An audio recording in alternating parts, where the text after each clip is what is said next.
Welcome all the viewers. Happy Holi to all the viewers. आप सभी को होली की हार्दिक बधाई और शुभकामना। आज सबसे पहला प्रश्न लेते हैं advocate R K. Chaudhary, CAT, new Delhi. ये व्हाट्सएप पर मैसेजेस भेजते रहे हैं और रिप्लाई हम भी भेजते रहे हैं, लेकिन मुझे ऐसा लगता है कि जो प्रश्न बार बार ये उठा रहे हैं उसके बारे में पूरी क्लैरिटी नहीं हुई है और संभवतः जो हमने उत्तर दिया है व्हाट्सएप पर उससे या तो वो संतुष्ट नहीं है या उसको आत्मसात नहीं कर सके हैं या उसमें और विस्तृत जानकारी चाहते हैं। इसलिए मैंने कहा था कि wait for my next lecture.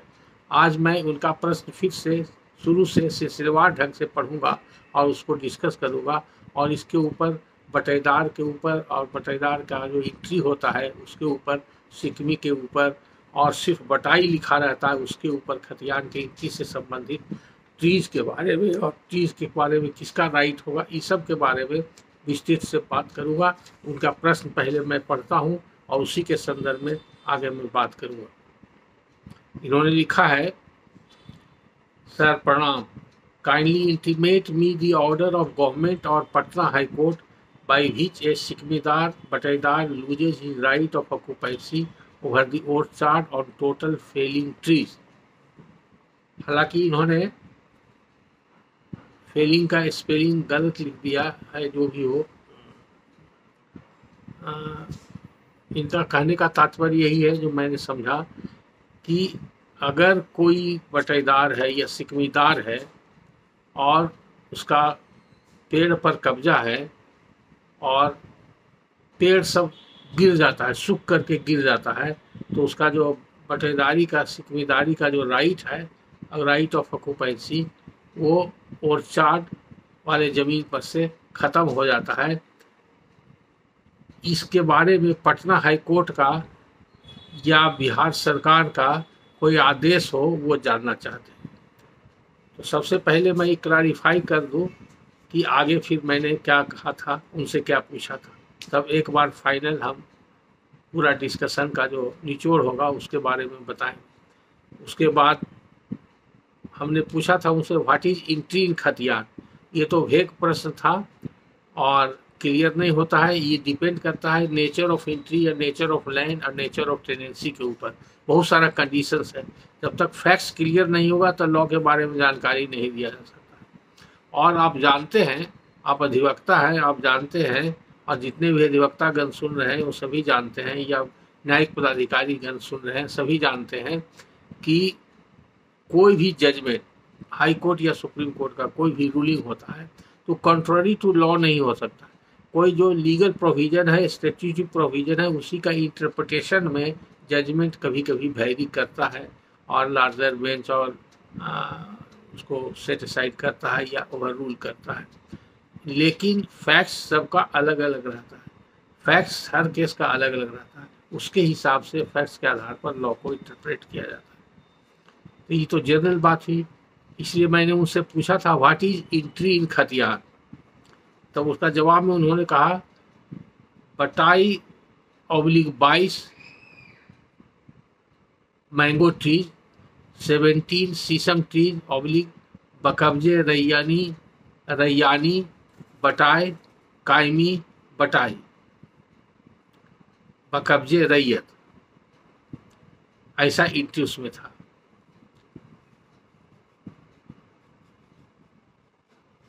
उसके बाद फिर वो लिखते हैं, सर प्रणाम, kindly intimate me the order of the government और Patna high court by which a सिकमीदार बटेदार loses his right of occupancy over the orchard on total felling of trees. It is mentioned in the Khatiyan that the land Bagh Bakabje Rayyat under the Asami Lagan Batai Kaimi my own land। ये अपने जमीन के बारे में पूछते हैं। फिर आगे लिखते हैं, if Batai was for tree only, the Bataidar shall have no right in land. It is basic law as per BT Act। ये मेरा जवाब था। If Batai was for tree only, the Bataidar shall have no right in land. It is basic law as per BT Act. There is case law directly on this point, is not available with me. Wait for some time, I shall try to hunt out. देखिए, आपका प्रश्न का उत्तर दे दिया, चूंकि आपका अपना personal tree है और आगे भी इसको एक्सप्लेन करेंगे। बटाई जिसको बोलते हैं उसको अंडर रैयत कहते हैं और उसको सिकवीदार भी बोलते हैं। तो जो खतियान बनता है, कैडेस्ट्रल सर्वे के समय जो खतियान बना, उसका नियम था, खतियान में सबसे ऊपर में दाहिने तरफ जमींदार का नाम रहता था। जमींदार का नाम रहता था, उसको प्रोप्राइटर भी बोलते हैं और मिल्कियतदार भी बोलते हैं, या अगर इंटरमीडिएरी कोई जमींदार हो तो इंटरमीडिएरी भी बोलते हैं। तो सब जमींदार जिस भी कैपेसिटी में हो, अलग अलग खतियान में अलग अलग जमींदार का देखेंगे तो ऊपर में राइट हैंड साइड में टॉप में जमींदार का नाम मिलेगा। और वो रैयती खतियान है, यानी कि रैयत का खतियान है, तो रैयत यानी कि टेनेंट जो है वो रैयत का नाम जो है बाएं तरफ कॉलम में रहता है। सीरियल नंबर के बाद रैयत का नाम रहता है, तो बाएं तरफ जो सीरियल नंबर होता है वो खाता नंबर होता है। खाता नंबर उस रैयत का सीरियल नंबर, एक तरह से कहिए जैसे बैंक में पासबुक होता है, पासबुक का नंबर होता है, उसी तरह से उस रैयत का वो सीरियल नंबर जो होता है वो खाता नंबर हुआ। वो रैयत का खाता खुल गया कि उस रैयत के पास, जैसे आपके पासबुक में कितना पैसा है, उसके एंट्री से, पासशीट से सब पता चलेगा। उसी तरह से अगर एक रैयत का खाता खुल गया तो उस खाता में उस रैयत के पास कितना ज़मीन है, किस तरह का ज़मीन है, सब का एंट्री उसी खाता में, उसी खतियान में मिलेगा। यही तरीका है सर्वे का। तो खाता नंबर हो गया, उसका तो रैयत का नाम हो गया, और रैयत के नाम, प्लॉट नंबर, फिर अराजी होगा, फिर नेचर ऑफ लैंड क्या है ये होगा, उसके बाद उसका रेंट क्या होगा ये होगा, और रेंट उसके अलावा रिमार्क कॉलम में और भी कुछ लिखा हुआ हो सकता है। तो अगर ऐसा खतियान है जिसमें बाएं तरफ खतियान में नाम रैयत का है तो इसको रैयती खतियान बोलते हैं। अगर दाएं तरफ के किसी कॉलम में कोई रेंट नहीं लिखा हुआ है, रेंट, कैश रेंट नहीं लिखा हुआ है, सिर्फ बटाई लिखा हुआ है, तो इसका मतलब ये है कि ये बटाई रेंट है, यानी कि काइंड रेंट है। ये जमींदार जो था उस रैयत से लगान जो होता है, भू राजस्व जिसको कहते हैं, रेंट, वो रेंट जो लेता था, क्योंकि रैयत को राइट है to cultivate the land under the BT Act। और जो अरेंजमेंट हुआ परमानेंट सेटलमेंट का 1793 में, जिससे जमींदारी प्रथा शुरू हुई बिहार में या बंगाल के अन्य हिस्सों में, अर्धवाही जो बंगाल था, इसमें बिहार, उड़ीसा और अभी जो बंगाल है वो पश्चिमी बंगाल है, वो सभी में वही लागू होता है। तो 1793 में जो परमानेंट सेटलमेंट हुआ तो एक लैंडलॉर्ड हुआ, एक मालिक हुआ, यानी कि जमींदार हुआ। तो एक एक इंच उसके जमींदारी में जितने एरिया का वो जमींदार हुआ, अंग्रेजों ने उसका परमानेंट सेटलमेंट किया तो वो उतने एरिया का वो मालिक हो गया। एक एक इंच जमीन उसी के अंदर में रहेगा, और उस जमींदार के अंदर में 1, 2, 10, 20, 50 हज़ार जितने भी रैयत हैं, तो रैयत है तो उस रैयत को जितना जमीन मालिक ने दिया, तो मालिक ने क्यों दिया, उसको जोतने के लिए, ताकि वो मेन जो यहाँ का आय का स्रोत था, ये कृषि प्रधान देश है, तो कृषि के आय पर ही राज सत्ता चलती थी, कृषि से उत्पन्न आय से, और जो आम जनता है उसका भरण पोषण भी होता था। तो कोई भी जमीन जो खेती योग्य थी उसको परती और बेकार नहीं रखा जा सकता, अनयूज नहीं रखा जा सकता। तो जमींदार तो खुद कल्टीवेट करता नहीं था, जमींदार एक ऑनर्ड पोस्ट माना जाता था और एक बड़ा अपने आप में ऊंची हस्ती समाज में मानी जाती थी कि जमींदार है। और उस ज़माने में ऐसी परिपाटी थी कि जमींदार लोग अपने खेत कल्टीवेट नहीं करते थे। कुछ छोटे जमींदार बाद में अपने से भी खेत कल्टीवेट करने लगे, जिसको कि बकास्त करने लगे। तो वो उसमें फीलिंग होता था। जो बड़े जमींदार थे जो खुद खेत नहीं जोतते थे, वो छोटे जमींदार जो खुद खेत भी जोतते थे, जमींदार भी थे, और कुछ अराजी, कुछ ज़मीन अपने मर्जी के हिसाब से, अपने सहूलियत के हिसाब से खुद जोतते थे, तो सब बकास लैंड कहलाने लगा या खुद कास्ट लैंड कहलाने लगा। तो उस तरह का जमींदार लोग जोतते थे। तो उसके अलावा जितना ज़मीन है वो रैयत जोतता था। तो रैयत का डिफिनेशन ये है कि one who cultivates land on behalf of the landlord on payment of rent to the landlord. उसको ज़मीन जोतने का अधिकार था और वही उसी में है परमानेंट रैयत, सेटल्ड रैयत, ऑक्यूपेंसी रैयत, अलग अलग रैयत का डिफिनेशन बीटी एक्ट में है। तो 12 साल से ज़्यादा से लगातार जो जोतता है उसको राइट ऑफ ऑक्यूपेंसी हो जाता है, उसको हटाने का प्रावधान नहीं था, यही परमानेंट सेटलमेंट से हुआ। जमींदार कब हटाता था? जब वो लगान देने में चूक करता था या और कोई उसके साथ कुछ गड़बड़ी हो तो जो सर्टेन कंडीशंस था, कंडीशंस के अंदर उसको कानूनी प्रक्रिया के तहत ही हटाया जाता था। तो ये रैयत का रैयती राइट हो गया। तो रैयत का राइट हो गया टू कल्टीवेट द लैंड। तो अगर मान लीजिए सिंपल रैयती लैंड है, रैयत का राइट है वो कल्टीवेट करेगा और रेंट जमींदार को देगा, तो उस खतियान में कुछ नहीं लिखा रहेगा, उसका लगान लिखा रहेगा। तो ऐसा खतियान जिसमें लगान कैश में नहीं लिखा हुआ है, राइट हैंड साइड में जो रिमार्क कॉलम है उसमें बटाई लिखा हुआ है, इसका मतलब है इसका काइंड रेंट लगता था, वो जो उपज थी उसी में उसको रेंट लगता था। अब उस जो भी वहाँ के रैयत और जमींदार के बीच में एग्रीमेंट हुआ होगा या जो कस्टम होगा उस लोकेलिटी का, उसके हिसाब से तो कहीं कहीं वो जमींदार जो है उपज का भाग लेता था, 10%, 5%, 2%, 1%, जो भी हो वो रेंट के रूप में लेता था। तो उसको बटाई बोलते थे और कहीं कहीं उसको भावली भी बोलते थे, और उसी को भावली दाना बंदी भी कहा जाता था। तो उसमें बराबर झंझट होता था।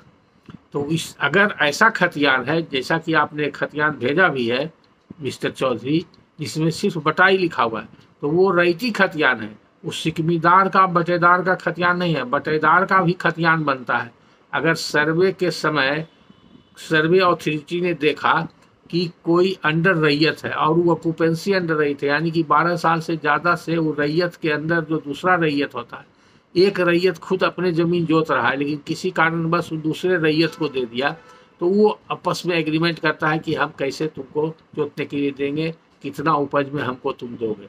तो जनरली आधा आधी, बटा 1/2 माने 1 का 2 भाग करना, इसको बटा बोलते हैं, 1/2, हाफ एंड हाफ। तो उसी से बटाई शब्द का उत्पत्ति हुआ। तो बटाई पर दिया मतलब प्रोड्यूस में बंटवारा करेगा, जितना उपज होगा वो रैयत आधा रखेगा, आधा बटेदार रखेगा या सिकमीदार रखेगा। तो प्रोड्यूस रेंट अलग चीज हुआ, जो सिर्फ अगर बटाई लिखा हुआ है तो वो है रैयत और जमींदार के बीच में, क्योंकि उस खतियान में जमींदार और रैयत के अलावा और किसी बटेदार और सिकमीदार का नाम नहीं है। लेकिन वो जमीन जो है कैश रेंट वाला नहीं है, इसीलिए बाद में इसमें बहुत झंझट होने लगा। जमींदार लोग तंग करते थे। मान लीजिए एक रैयत के पास 50 प्लॉट है और 50 प्लॉट में धान लगाया, किसी प्लॉट में अच्छा उपज हुआ, किसी में खराब हो गया, किसी में धान मर गया, तो जो रेंट तय था उसी हिसाब से जमींदार उसको इंसिस्ट करता था कि आपको देना पड़ेगा।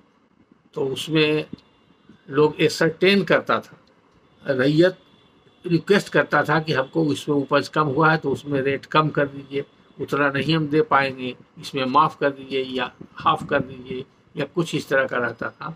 तो उसका एसरटेनमेंट के लिए दोनों के बीच में होता था, एसरटेनमेंट की प्रक्रिया अपनाई जाती थी। फसल का नमूना काट करके हर खेत से उसको वेट किया जाता था और एवरेज निकाला जाता था कि 1 बीघा में या 1 कट्ठा में कितना उपज हुआ है, उसके हिसाब से एवरेज में से फिर परसेंटेज निकाल करके उससे काइंड रेंट लिया जाता था। ये प्रोसेस था, उसी को भावली दाना बंदी भी बोलते थे। तो अगर कोई सिकमी खतियान है तो उसमें सिकमीदार का नाम लिखा रहेगा या बटेदार का नाम लिखा रहेगा या उसमें और कोई नाम नहीं रहेगा, सिर्फ रैयत का नाम रहेगा। तो उसमें ऊपर में जो रैयत होता है, बाएं तरफ जो रैयत है उसका नाम ऊपर में होगा जमींदार के जगह पर रैयत का। तो सिकमी खतियान अलग बनता था। तो अभी तक आप जो भी भेजे हैं, जो कहे हैं, उसमें कोई सिकमीदार का खतियान नहीं है। वो सिकमीदार का खतियान है तो सिकमीदार का राइट तो जमीन पर है, जमीन पर है तो जमीन उसका ऑक्यूपेंसी रैयत है, तो वो राइट जो है सिकमीदार का, वो राइट ऑफ इनहेरिटेंस उसको है, वो ट्रांसफरेबल नहीं है। वो बीटी एक्ट के प्रावधान के हिसाब से ही है। 48 सेक्शन में जाइएगा और उसका जो प्रावधान है उसमें जाइएगा तो मिलेगा। तो ये बेसिक लॉ है कि बटेदार जो है या सिकमीदार है, उस अगर सर्वे के पहले से है और 12 साल से ज़्यादा से जोत रहा है बटेदार के रूप में, तो बटेदार का एक अलग खतियान बनता है, उसको सिकमी खतियान बोलते हैं। तो सिकमी खतियान में ऊपर में रैयत का नाम रहता है और लेफ्ट हैंड साइड में जो सिकमीदार होता है उसका नाम रहता है, यानी कि अंडर रैयत का नाम रहता है। तो उसमें रैयत और अंडर रैयत का नाम रहेगा। और रैयती खतियान में जमींदार का और रैयत का नाम रहता है। तो ज़्यादातर खतियान में जैसे देखते हैं कि यहाँ पर लिखा हुआ है रैयत का नाम और राइट हैंड साइड में पेड़ लिखा हुआ है, पेड़ का गिनती लिखा हुआ है, किस्म लिखा हुआ है ट्री का, उसमें लिखा हुआ पेड़ बकब्जे माली। तो पेड़ बकब्जे मालिक का मतलब, यहाँ मालिक का मतलब वो रैयत है, रैयत नहीं, वो जमींदार का हो जाता है। मालिक का मतलब जमींदार का है और वो पेड़ बकब्जे अगर रैयत लिखा हुआ है तो रैयत का हो जाता है, यानी कि वो रैयत का जमीन जोतने का अधिकार है और जमीन नहीं जोत करके उस पर मान लीजिए कुछ पेड़ लगा दिया या टोटल में पेड़े लगा हुआ है तो रैयत का वो अधिकार, रैयती अधिकार रहेगा। और उसमें ऐसा नहीं है unless there is a clear agreement between the zamindar and रैयत। अगर जमींदार और रैयत से कोई ऐसा एग्रीमेंट हुआ जिस समय परमानेंट सेटलमेंट हो रहा था और जमींदार ने किसी रैयत को जमीन दिया कि तुम इस पर बगीचा लगाओ, बगीचा लगाने के लिए भी दे सकता था, तो बगीचा लगाने के लिए दिया तो उसमें हुआ कि जमीन तो दिया बगीचा लगाने के लिए, लेकिन उसका जो रैयत का राइट हुआ वो सिर्फ बगीचा में हुआ, क्योंकि बगीचा उसने लगाया, जमीन जमींदार का था तो जमीन पर उसका राइट नहीं हुआ कुछ।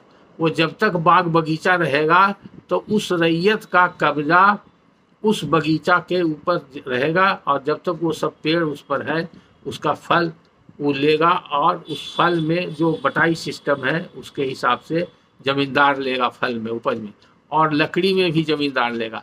लेकिन कहीं कहीं खतियान में लिखा हुआ रहता है कि लकड़ी कुल जमींदार ले लेगा, कहीं रहता है लकड़ी कुल जो है बटाईदार ले लेगा। तो ये तरह तरह का जो सिस्टम था और कस्टम था उसको सर्वे अथॉरिटी ने रिकॉग्नाइज करके और उसको खतियान में लिखा है। अलग अलग खतियान में अलग अलग, जब बार बार कई तरह का खतियान देखिएगा, कई तरह का एंट्री देखिएगा तो आप उसको इसके बारे में अच्छी तरह से आपको जानकारी होगी। तो सबसे पहले हम ये बता रहे हैं कि जैसा कि आपने खतियान भेजा वो रैयती खतियान है और रैयत का नाम लिखा हुआ है और राइट हैंड साइड में बटाई लिखा हुआ है, तो वो जमीन जो है वो बटाई वाला सिकमीदार वाला नहीं है, यानी कि उसका लगान जो है वो काइंड में लगता है, उपज में ही लगान लगता है, कैश रेंट उसका नहीं। इसीलिए बाद में प्रावधान बना section 40 BT act. Section 40 BT act को बोलते हैं कम्यूटेशन ऑफ रेंट। हर रैयत को ये अधिकार दिया गया कि वो रेवेन्यू अफसर उसके लिए बहाल हुए थे उस समय कि जो रैयत काइंड रेंट दे रहा है वो अपना आवेदन दे करके उसको कैश रेंट में कन्वर्ट करा सकता था।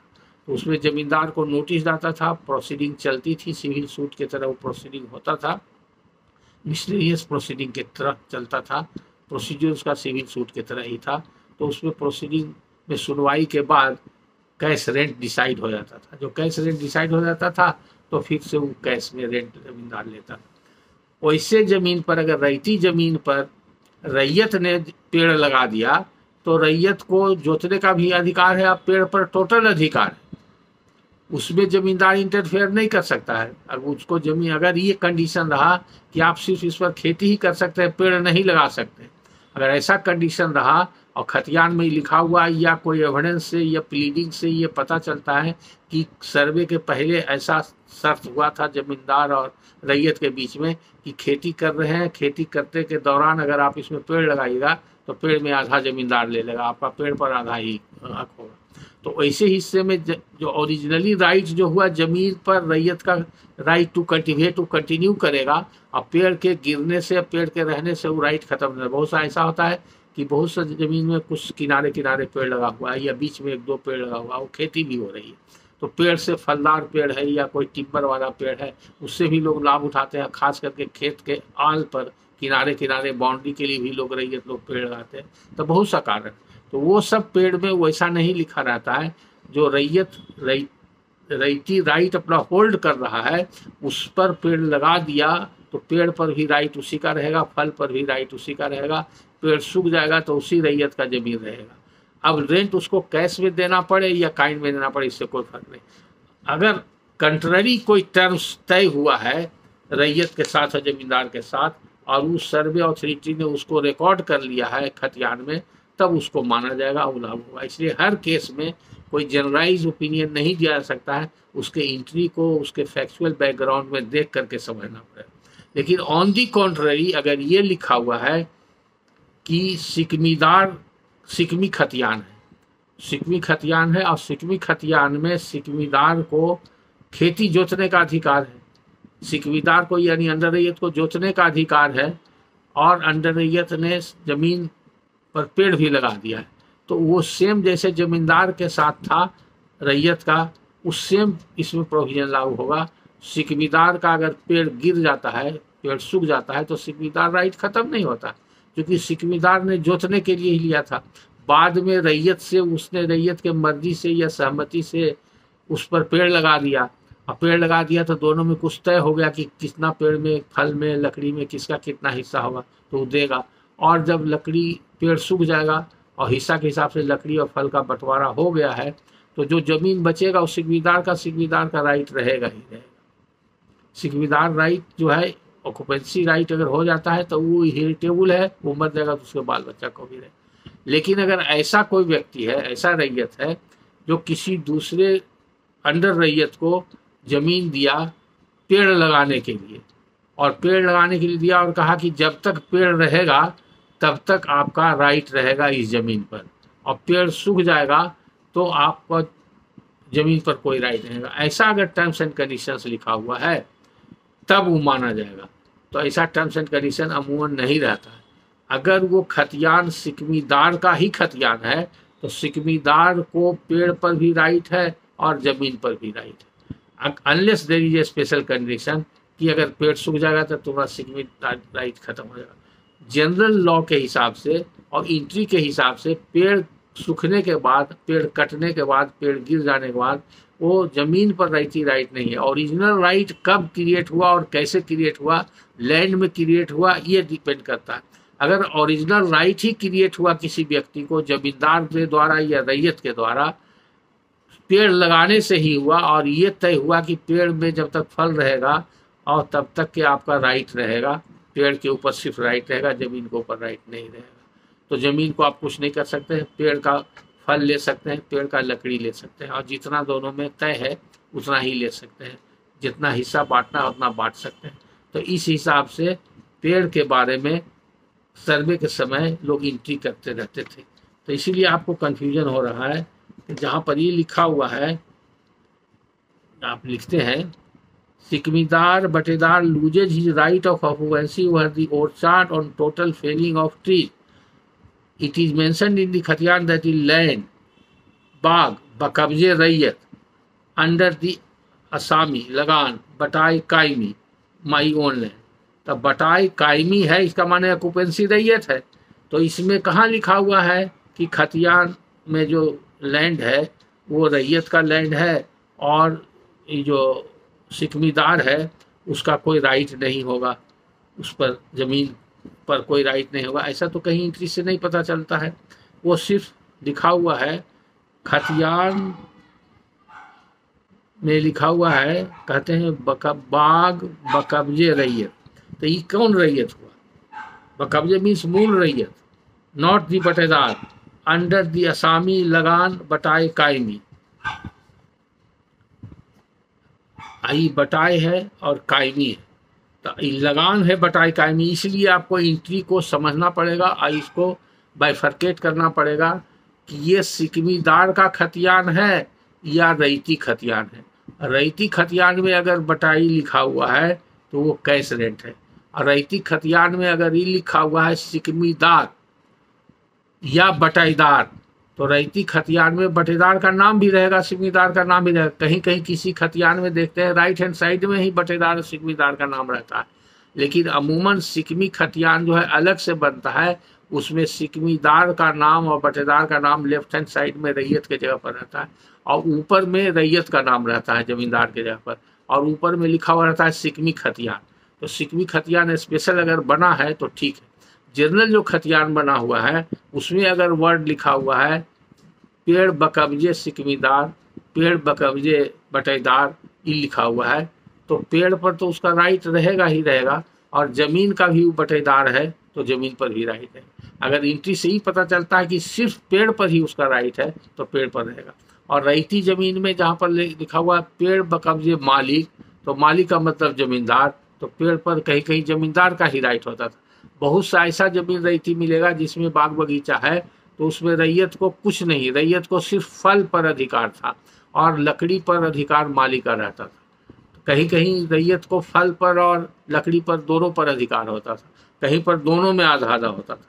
तो ये डिपेंड करता है कि नेचर ऑफ टेनेंसी कैसे क्रिएट हुआ और दोनों पार्टी के बीच क्या तय हुआ और कैसे वो चला रहा था और उसको कैसे सर्वे अथॉरिटी ने रिकॉग्नाइज किया और रिकॉग्नाइज करके उसको रिकॉर्ड किया।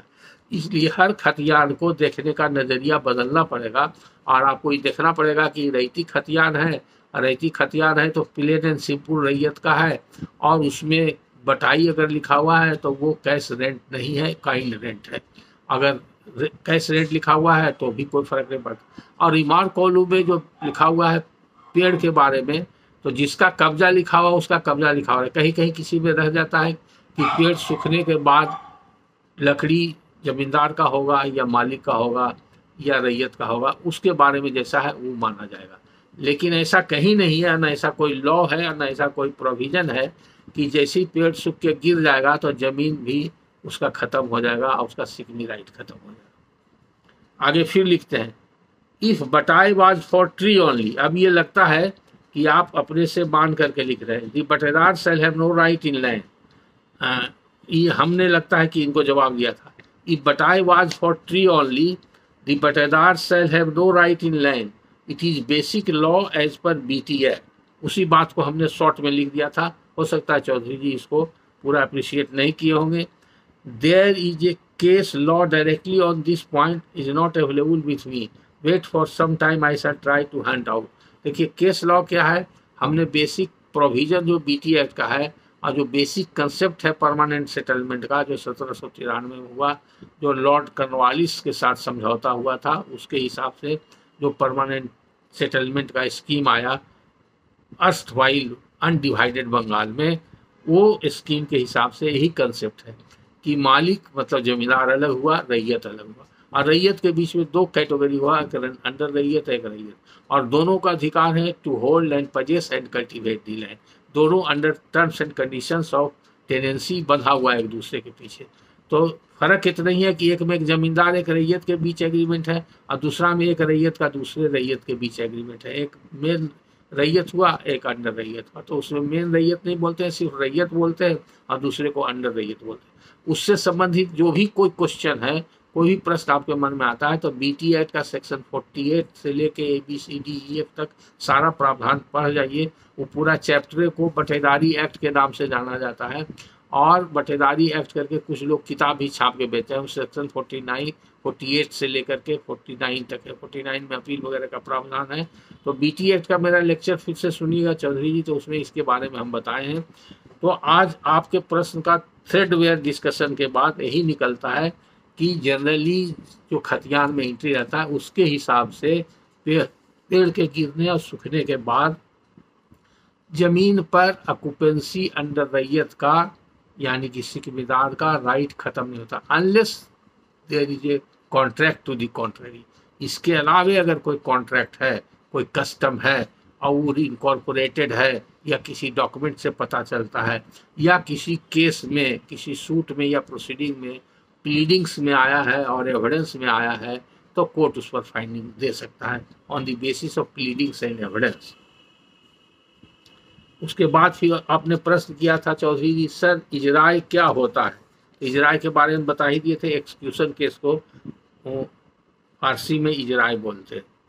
फिर आपने लिखा, प्रणाम sir, grateful for your noble efforts to educate budding lawyers and the inquisitive public on the intricacies of law. I, being a practicing lawyer on service matters in CAT Delhi and Delhi High Court, have learned nuances of BT Act from you. I have a request. Kindly share a decision of Patna High Court whereby the right of Batidar on Orchard land extinguished on total felling of trees. With best regards. देखिए आपने कहा कि ऐसा judgement तो होना ही नहीं चाहिए, facts उसका अदरवाइज होगा अगर कोई जजमेंट होगा। आपने कहीं पढ़ा है या किसी ने आपको बताया है, इसके बारे में बताइए, किस कंटेक्स्ट में आप ये पूछ रहे हैं। ऐसे हम डायरेक्ट जजमेंट खोजने का तो हमको टाइम नहीं मिला, लेकिन हमको जो बीटी एक्ट का प्रोविजन का जो ज्ञान है, जो हमने समझा है as a student of law, वो आपको बेसिक एंड फंडामेंटल जो कंसेप्ट है वो आपको बता दिए। इसके कॉन्ट्ररी कोई हाई कोर्ट का जजमेंट हो ही नहीं सकता है। अगर जजमेंट होगा तो उसके लिए कोई स्पेशल फैक्ट्स एंड सर्कमस्टांस होगा, उसमें दिया गया। फिर भी आई एश्योर यू कि अगर मिलेगा तो हम आपको बता देंगे। I think it is clear to all of you, all the listeners must have understood my opinion about the right of occupancy in Patedari land and Sikvidari land. Right of occupancy is same both for the रैयत and both for the under रैयत। Under रैयत को भी 12 साल में right of occupancy होता है और रैयत को भी 12 साल में राइट ऑफ ऑक्यूपेंसी होता है। राइट ऑफ ऑक्यूपेंसी होने से उसको हटा नहीं सकता है, उसको प्रोटेक्ट करता है, स्टैच्यूट प्रोटेक्ट करता है, लॉ उसको प्रोटेक्ट करता है। बाकी टर्म्स एंड कंडीशन कितना होगा, प्रोड्यूस में बंटवारा कैसे होगा, वो सब काइंड रेंट में वो जमींदार और रैयत के बीच में होता है। उसी तरह से अंडर रैयत और रैयत के बीच में प्रोड्यूस का बंटवारा होगा, वो कहीं 20 शेर 20 शेर, कहीं 22 शेर 18 शेर, कहीं 30 शेर, कहीं 10 शेर, जो लोकल एग्रीमेंट और एडजस्टमेंट या कस्टम है उसके हिसाब से होता है। वो सब का एंट्री कहीं कहीं खतियान में डिटेल में मिलता है, कहीं कहीं एंट्री नहीं मिलता है। और जहाँ तक रहा पेड़ और कब्जा की बात रहा, जहाँ भी आप देखिएगा उसमें ऐसा साइड नहीं मिलेगा कि जब पेड़ गिर जाएगा तो जमीन वापस जमींदार को या रैयत को या मालिक को हो जाए।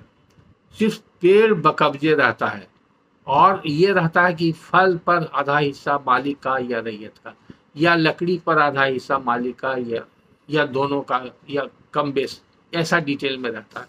जैसा आप बता रहे हैं, आज तक हमने उसका कोई खतियान, हजारों खतियान मैंने देखा होगा और केस में इस्तेमाल किया है, लेकिन ऐसा कोई खतियान हमको नहीं मिला जिसमें लिखा हुआ हो कि पेड़ गिर जाएगा तो जमीन वापस रैयत को हो जाएगा।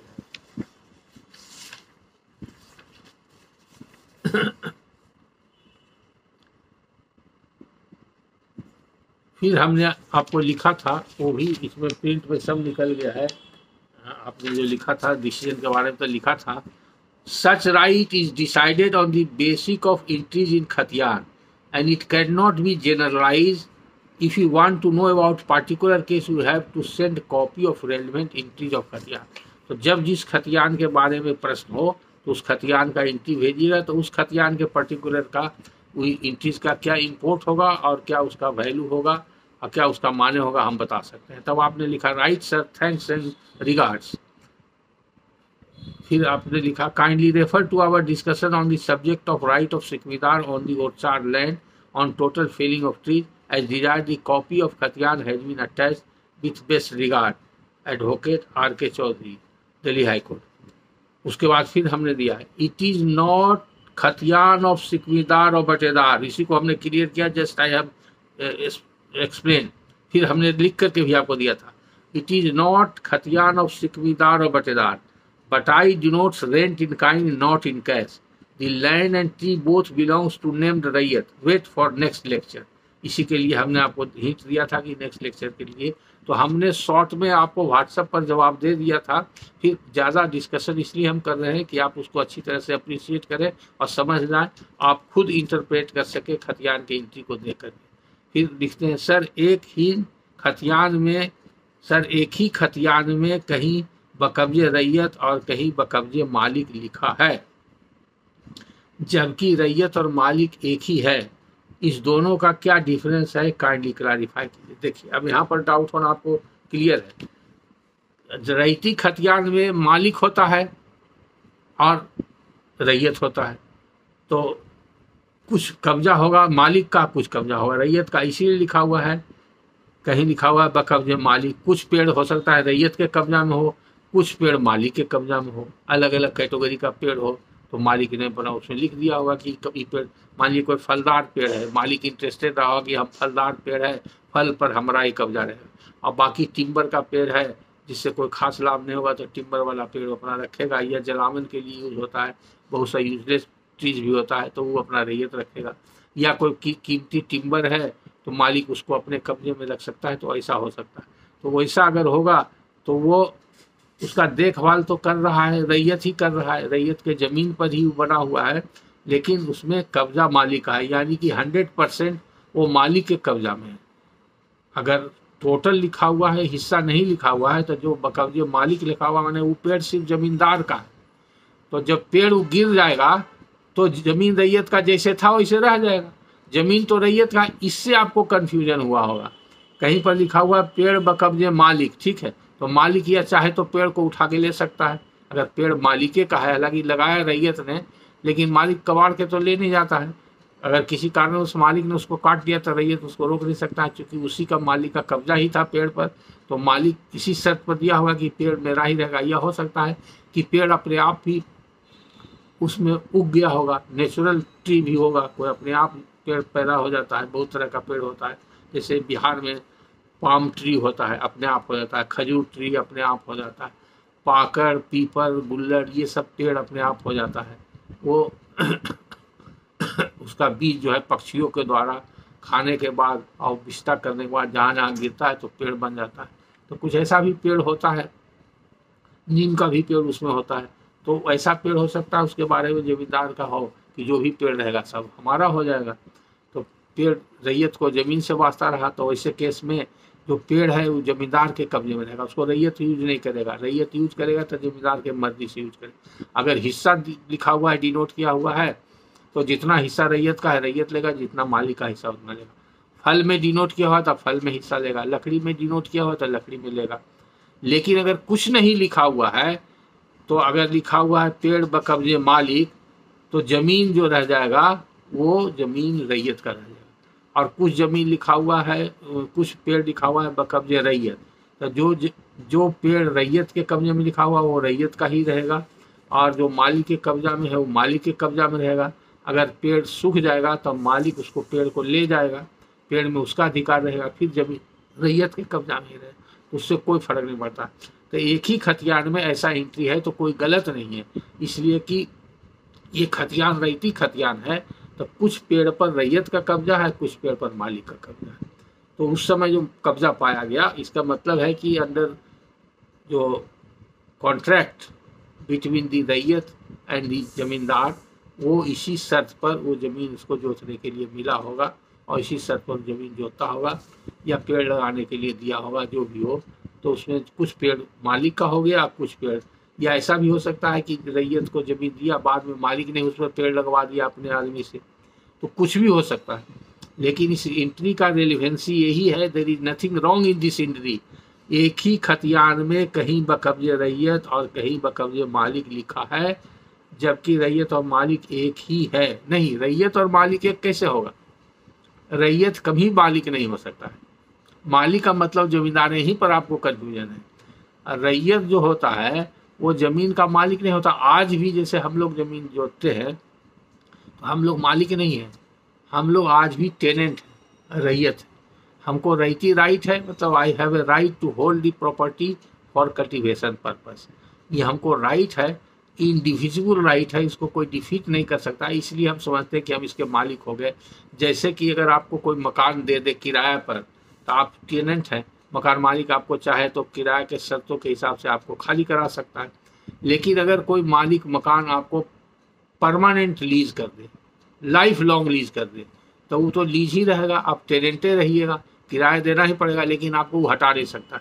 तब उसको इम्प्लाइडली आप समझ सकते हैं कि अब तो हम इसके मालिक हैं, हमको तो कोई हटा नहीं सकता। तो आपका लाइफ लॉन्ग हो गया, तब आपके लाइफ में नहीं हटा सकता, आपके लाइफ के बाद फिर वो टर्मिनेट हो जाएगा।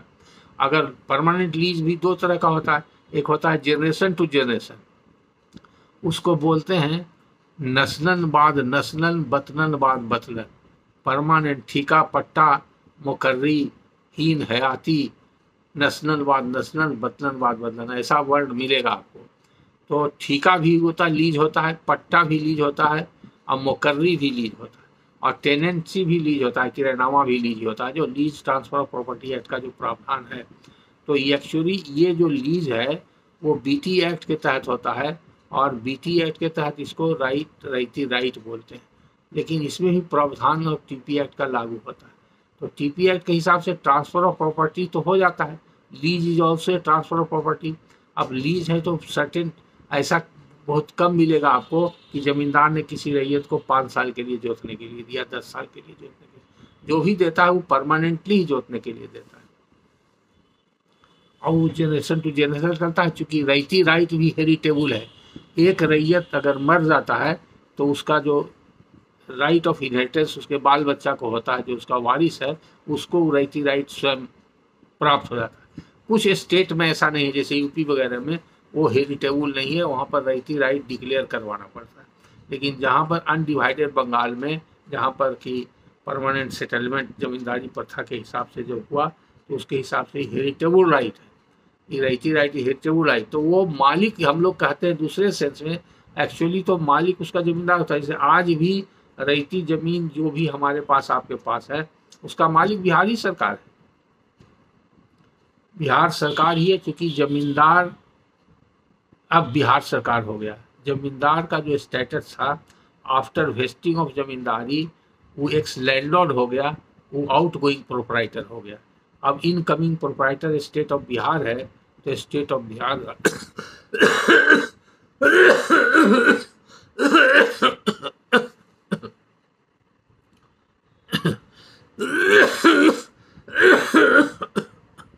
सॉरी, ये स्टेट ऑफ बिहार का ही माना जाएगा। इसलिए हमारे समझ से इसमें कोई दिक्कत नहीं है। अब आपको क्लैरिटी हो जाना चाहिए। और जहाँ तक रहा डिसीजन की बात है, फिर भी हम एश्योर करते हैं कि अब खोजेंगे, आपके लिए समय निकालेंगे। मेरे पास समय का थोड़ा अभाव रहता है, तो समय निकालेंगे तो आपको हम जजमेंट भी देंगे। लेकिन हम जो बोले हैं उसके कॉन्ट्ररी जजमेंट हो ही नहीं सकता है, क्योंकि हम लोग खुद जजमेंट एक तरह से बनाते हैं। हम लोग जो प्लीड करते हैं हाई कोर्ट में, और उसको कोर्ट उसको एक्सेप्ट करता है, हमारे प्लीडिंग्स को, हमारे इंटरप्रिटेशन को, और जो जजमेंट देता है वही हो जाता है, डिसीजन बन जाता है, रूलिंग जिसको कहते हैं, और उसको फिर सबऑर्डिनेट कोर्ट फॉलो करता है। उसी तरह से सुप्रीम कोर्ट में जो वकील लोग बहस करते हैं, सुप्रीम कोर्ट उसको जो एक्सेप्ट करता है, इंटरप्रेट करता है, और जो जजमेंट देता है वो लॉ ऑफ द लैंड बन जाता है पूरे नेशन में। All high courts and subordinate court पर बाइंडिंग होता है। तो जहाँ तक सवाल है कि कोई भी ruling contrary to statutory provision नहीं होता है। रूलिंग जो होता है स्टैट्यूटरी प्रोविजन को एक्सप्लेन करने के लिए होता है, इसीलिए इसमें कन्फ्यूजन में नहीं रहिए। और जब कभी भी एंट्री आपको मिले उस तरह का, अभी तक जो भी एंट्री आपने दिया है खतियान के बारे में जो पूछा है, उसमें कन्फ्यूजन है आपको हमारे समझ से। 2 जगह कन्फ्यूजन है, एक तो बटाई लिखा हुआ वहाँ कन्फ्यूजन है, और एक जगह लिखा हुआ बहिस्से मालिक और बहिस्से रैयत, वो बकब्जे मालिक बकब्जे रैयत, ये दोनों से कन्फ्यूजन है। ये कन्फ्यूजन को दूर कीजिए। ये पहले देखिए कि रैयती खतियान है कि नहीं, तब राइट हैंड साइड के एंट्री को समझिए, वो कैश रेंट है कि काइंड रेंट है, और सिकमी खतियान है कि नहीं, सिकमीदार का। अगर रैयती खतियान में भी सिकमीदार का नाम लिखा हुआ है तो उसको राइट टू कल्टिवेट ही लैंड पर है, और उसके अलावे रिमार्क कॉलम में और भी बहुत कुछ लिखा हुआ है, तो जैसा लिखा हुआ है वैसा राइट होगा। अगर किसी खतियान में लिखा हुआ है कि जब पेड़ सूख जाएगा तो सिकमीदार का राइट जमीन पर से खत्म हो जाएगा, और जो मालिक है उसका कब्जा हो जाएगा, या मूल रैयत है उसका कब्जा, तब वो अलग बात है, वो हो गया कॉन्ट्रैक्ट टू द कॉन्ट्ररी। तो आपके पूरे क्लैरिफिकेशन में आज का लेक्चर करीब करीब समाप्त होने जा रहा है। एक दूसरा प्रश्न भी है, बहुत इम्पोर्टेंट है, उसको हम आज जवाब दे रहे हैं। लंबा प्रश्न है ये भी, इसलिए इसको पढ़ रहे हैं। ये प्रश्न करने वाले हैं राजीव कुमार पूसा समस्तीपुर। ये लिखते हैं श्रीमान को सादर चरण प्रणाम। मैं राजीव कुमार पूसा समस्तीपुर का निवासी हूँ। पेशे से मजदूर संगठन में काम करता हूँ। यूट्यूब पर मैं आपका पुराना फॉलोअर हूँ। मानवर गांव में एक महादलित टोला है जहां 100 से अधिक परिवार निवास करते हैं। वहां आने जाने का एकमात्र रास्ता खेसरा 1772 होकर मुख्य सड़क से जोड़ता था। CS खतियान में गैर मजरूआ खास है, और इस सर्वे में खतियान के में अनावाद सर्वसाधारण है। अंचल कार्यालय में स्थित गैर मजरूआ जमीन के रजिस्टर में अभी भी गैर मजरूआ खास अंकित है। जिसमें भूतपूर्व मध्यवर्ती या सरकार द्वारा किसी को बंदोबस्ती नहीं किया या लिखा हुआ है। महोदय, कुछ वर्ष पूर्व दबंग व्यक्ति के खेसरा 1772 पर दुकान और घर बनाकर रास्ता को बंद कर दिया। अब जब अंचल कार्यालय में हम लोगों ने रास्ता खोलने, अतिक्रमण हटाने के लिए आवेदन दिया है, तो वह 1936 का एक केवाला दिखाता है, जो कि गांव के देवन ठाकुर के द्वारा दबंग आदमी के पूर्वज दुलाचर शाह को लिखा गया है। सबसे पहले तो आप खतियान के बारे में जो पूछे हैं, अब लिखे हैं, उसके बारे में हम एक्सप्लेन करते हैं कि 100 अधिक परिवार दलित टोला का आने जाने का एकमात्र रास्ता 1772 है, जो मुख्य सड़क से जुड़ता है। तो ये कब से ये रास्ता बना है, ये आपने नहीं लिखा है। और नक्शा में रास्ता दिखता है कि नहीं दिखता है? खतियान में तो रास्ता नहीं लिखा हुआ है। खतियान में लिखा हुआ है गैर मजरूआ खास। गैर मजरूआ का मतलब खेती नहीं होता है, लेकिन खास का मतलब हुआ मालिक का, आम पब्लिक का भी नहीं था। तो जमींदार का ही चीज था। तो जमींदार क्या करता था, किस्म जमीन नहीं लिखा हुआ है, जमीन किस प्रकार था। जो खेती का नहीं जमीन है तो वो बहुत तरह का जमीन है जिसमें खेती नहीं होती है। श्मशान है, नदी है, नाला है, आहर है, पैन है, नहर है, खेल मैदान है, गिरजाघर है, मंदिर है, मस्जिद है, बाग है, बगीचा है, कुछ भी हो सकता है। तो किस्म जमीन, जमीन का प्रकार नहीं लिखा हुआ है, उसके बारे में आपने कुछ नहीं लिखा है। तो सबसे पहले ये जान लीजिए कि ये आम पब्लिक गैर मजरूआ आम रास्ता लिखा रहता तो आपका केस बहुत बढ़िया था। फिर भी अगर 100 दलित व्यक्तियों के परिवार का ये रास्ता है और 20 वर्षों से ज़्यादा से रास्ता का इस्तेमाल कर रहे हैं, तो इस रास्ता को कोई बंद नहीं कर सकता। अगर किसी ने इसका डीड लिखा लिया है तो डीड लिखाना भी गलत है। जमींदार को डीड लिखने का क्या राइट था, वो डीड का नकल लेना पड़ेगा और किस हैसियत से जमींदार ने लिखा है और क्या उसमें ग्राउंड दिया है लिखने का, ये देखना पड़ेगा। दुलाचर शाह का 1936 का डीड है, आप इस डीड का नकल निकालिए और उस डीड को भेजिए या पढ़ करके उसमें जो पॉइंट्स है वो किसी वकील से समझ करके तब हमको भेजिए, तो हम आप उसको जवाब देंगे। फिर आगे लिखते हैं, उपरोक्त केवाला के अलावा दबंग व्यक्ति के पास भूतपूर्व मध्यवर्ती मालिक द्वारा जारी कोई लगान रसीद नहीं है, न ही बिहार सरकार के द्वारा जारी कोई लगान है। तो इससे अच्छा है, आपके पक्ष में जाता है। अगर उसके पास कोई रसीद नहीं है, इसका माने है कि जमींदार ने उसको बंदोबस्त किया ही नहीं किया, या अगर किया तो उसको ये तो माना ही नहीं माना, उसने लगान लिया ही नहीं, तो उसका राइट क्रिएट ही नहीं हुआ। और बिहार सरकार ने भी उसको रैयत नहीं माना, तो उस पर उसको कोई राइट नहीं है। 36 का वसीका इनऑपरेटिव माना जाएगा, वो कभी अमल दरामद नहीं हुआ, वो कभी चालू हुआ ही नहीं, उसका कहीं प्रयोग में आया ही नहीं, उपयोग में आया ही नहीं, वो बेकार डेड लेटर, मरे हुए पत्र के समान पड़ा रहा। उक्त जमीन में सामुदायिक भवन के निर्माण के लिए अनापत्ति प्रमाण पत्र अंचलाधिकारी पूसा के द्वारा दिया गया है। इस बार खाली जमीन पर ही बाउंड्री कर दिया गया। अब अगर रास्ता होता है जनरली, तो रास्ता का चौड़ाई कम होता है, लंबाई ज़्यादा होता है। तो ये जो सवाल किए हैं इससे भी भेग आपका होता है। अगर नक्शा बना करके, रफ नक्शा बना करके पेंसिल से सादा कागज़ पर ये दिखाते कि किस पोर्शन में सामुदायिक भवन बन रहा है, किस पोर्शन में बाउंड्री वाल हुआ है और कैसे रास्ता अवरुद्ध हुआ है, फिर भी सरकार को सामुदायिक भवन बनाने का अधिकार है, क्योंकि सरकार की जमीन मानी जाएगी। सरकार को भी आम पब्लिक के रास्ता को अवरुद्ध करने का अधिकार नहीं। अगर 20 वर्षों से ज़्यादा से आप लोग रास्ता इस्तेमाल कर रहे हैं, तो आप ही जान लीजिए आपका अधिकार क्या है। आपका रास्ता का अधिकार है, आपको आने जाने से कोई रोक नहीं सकता। और रास्ता अगर खतियान में नहीं भी है, नक्शा में नहीं भी है, तो रास्ता के बारे में आपका अपना कथन हो सकता है, जहाँ कहीं भी हो यही कथन कीजिएगा। और 20 वर्षों से हम उस पर इस्तेमाल करते आ रहे हैं।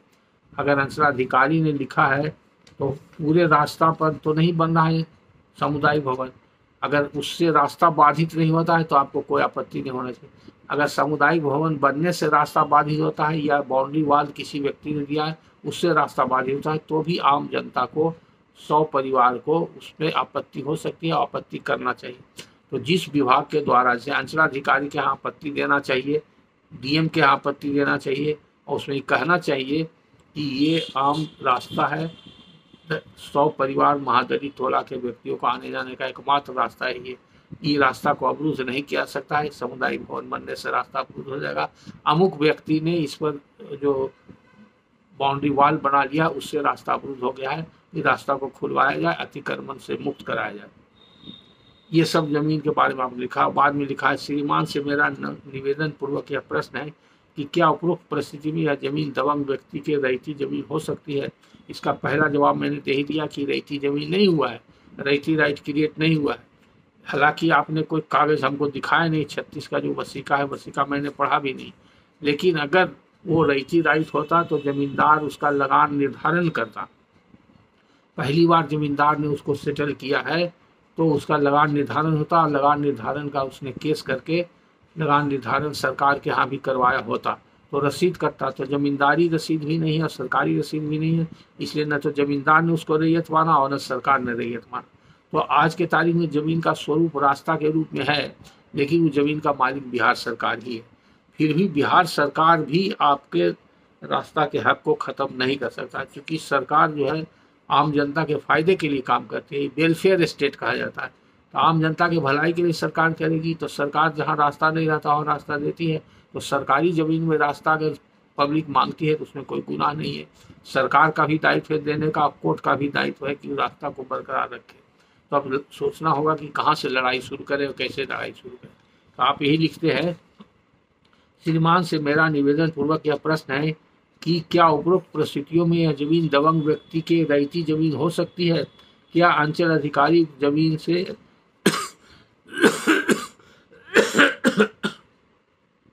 अतिक्रमण हटा सकता है जो वह नहीं कर रहा है। कृपया करके मार्गदर्शन करें ताकि सैकड़ों महादलित समुदाय लोगों को सड़क सुविधा मिल सके। आपका विश्वासी राजीव कुमार, पूसा, समस्तीपुर, बिहार। मैंने इसका जवाब व्हाट्सएप पर दिया था, वो भी पढ़ देते। सीओ को पावर है, अतिक्रमण बात चलाकर हटा देगा। अगर सीओ नहीं हटाता है तो कलेक्टर को आवेदन देना, फिर अगर कार्रवाई नहीं होगा तो हाईकोर्ट से कार्रवाई होगी। तो लिखा आपने, धन्यवाद सर। फिर लिखा है, बहुमूल्य जवाब और मार्गदर्शन के लिए धन्यवाद सर। माफी के साथ पुनः प्रश्न कर रहा हूँ।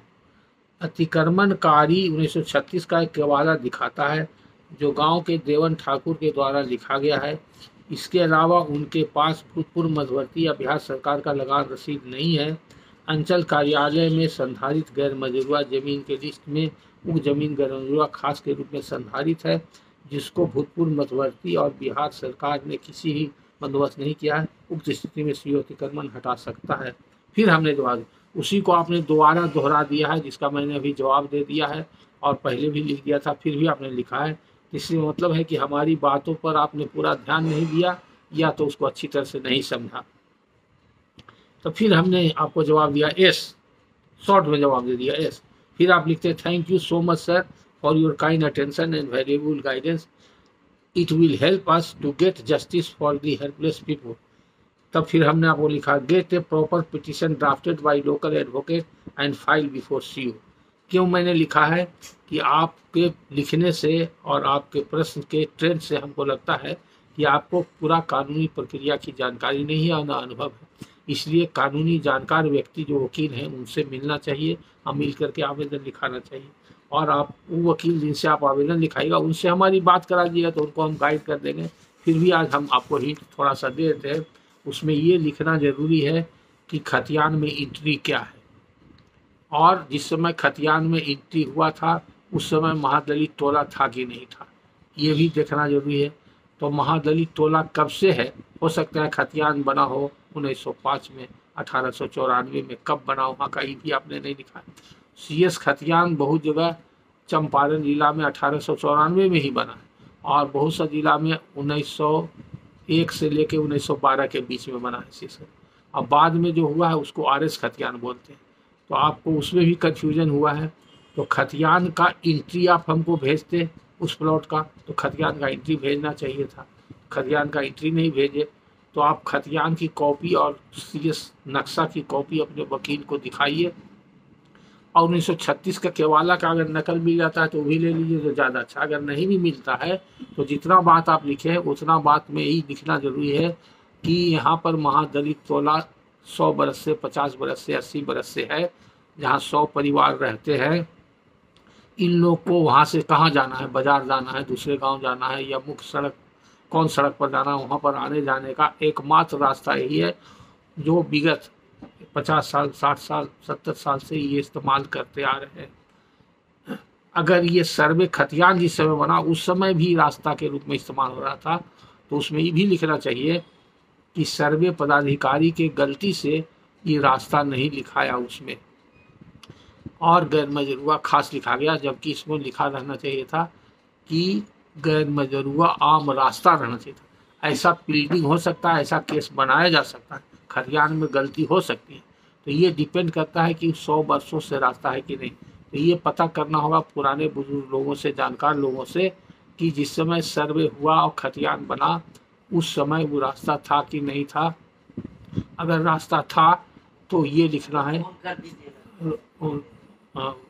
उस समय से ये देखना होगा कि वो रास्ता था, ऐसा प्लीडिंग में दिखना होगा। और अगर ऐसा प्लीडिंग में नहीं लिखिएगा तो ये लिखिएगा कि ये रास्ता इतना वर्षों से आ रहा है, ये बस्ती इतना साल से है, यानी कि 100 बरस पहले अगर खतियान बना और वो खतियान में वो बस्ती का नाम नहीं है तो 80 बरस पहले बस्ती बसा, तो 80 बरस से वो रास्ता इस्तेमाल होते आ रहा है और एकमात्र रास्ता है अमुक जगह जाने के लिए, मुख्य सड़क पर जाने के लिए। ये आम रास्ता का स्वरूप ले लिया है। इसको अमुक व्यक्ति इसको घेर रहा है, अमुक व्यक्ति इस पर ये चीज़ बनावट कर रहा है, उसके अतिक्रमण को हटाने की कार्रवाई किया जाए। ये पहले सीओ को दीजिएगा।